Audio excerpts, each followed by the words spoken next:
We went a little backwards there, but that's okay. There's a good softness on that lead rope.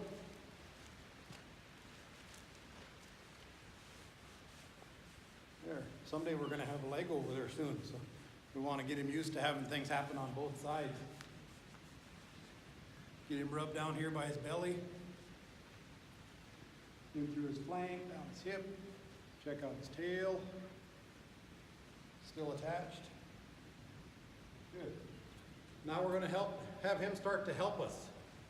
So I'm going to have him present the other side to me here for some of this attention. I'm going to do everything I can to help, but there it is. See? So I'm starting to get him thinking about what my idea might be already. And my idea is to stay close and rub and help him realize that this ain't the end of the world. That was a little bit much for him. So he's being just as honest as one can be here. He's saying, I'm not too sure about you cupping your hand and patting me on my back. But he got sure with me rubbing him. He can get sure with this too. And there, when he makes it, we go back to rubbing him. And now we'll say, let's try the other side, because we want to be able to move him. I'm just waiting on those feet. He's not trying yet, so I'll do a little more. He's still not trying, so there, when he started to try, that's when I kind of dialed back on what I was doing.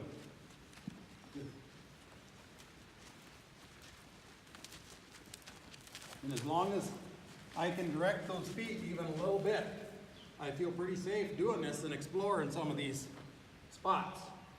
Now, if he was really bronky or bad or inclined to kick, I might be a little more interested in that bend right there. But with this guy, I've kind of read what he's offering, and this feels like I'm going to have pretty good luck with it. So I'm going to switch to the other side now, get him interested in what I might be thinking I need to do, or I need him to do. Just have him step over there, that right front a little bit. Step over that right front, and I am being that particular at this point in the game. I mean, he's been haltered a handful of times. He's never been driven on the ground or anything. But at this point in the game, I'm interested in that level of precision as a request. I'm not going to nitpick if I don't get that. I'm going to use patience to get there, not assertiveness. So then I'll come back in here, rub this thing here, good. So that's already a pretty big change for him from when we came in. Now we're going to go to the other side. So the whole game is to try to make our idea his. So now I need him to lean back just a little bit and move his left front foot to his left. There's no effort being made yet, so I can do a little more. There. We'll do it again. Good. That's a big now step. He's letting me in on this side. And that makes sense to him, because I'm fixing it up so that he can learn it. I'm not forcing him to go over there. I'm not cracking him with a flag or busting him in the shoulder with my rope. I'm giving him a chance to think about what I might have for him. So there his mind is somewhere else right now. I can do a little bit to get his mind back here. And let's see where that right front foot goes now. See where that right front foot goes. There.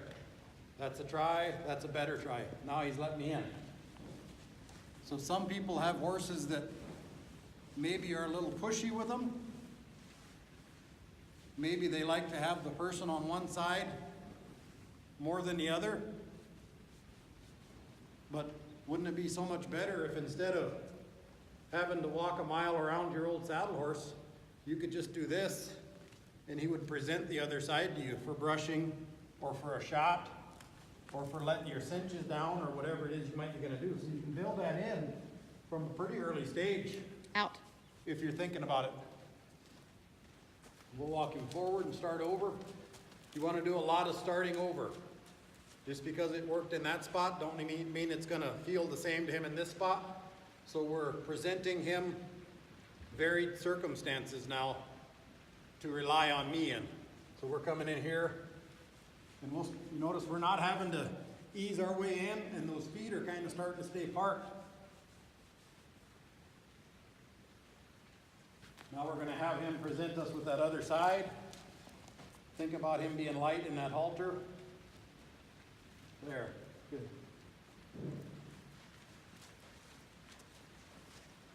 And you'll notice that this,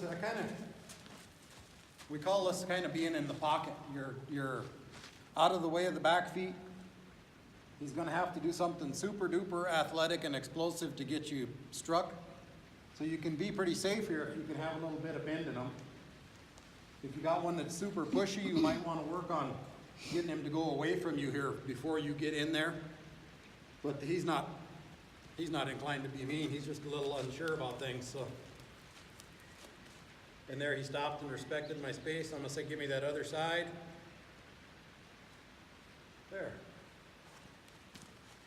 One thing that we do with all of our horses here, I'll get it set up so we can see it. And I'm going to go over to this side now just for the sake of demonstration. I'll get in front actually, come over here.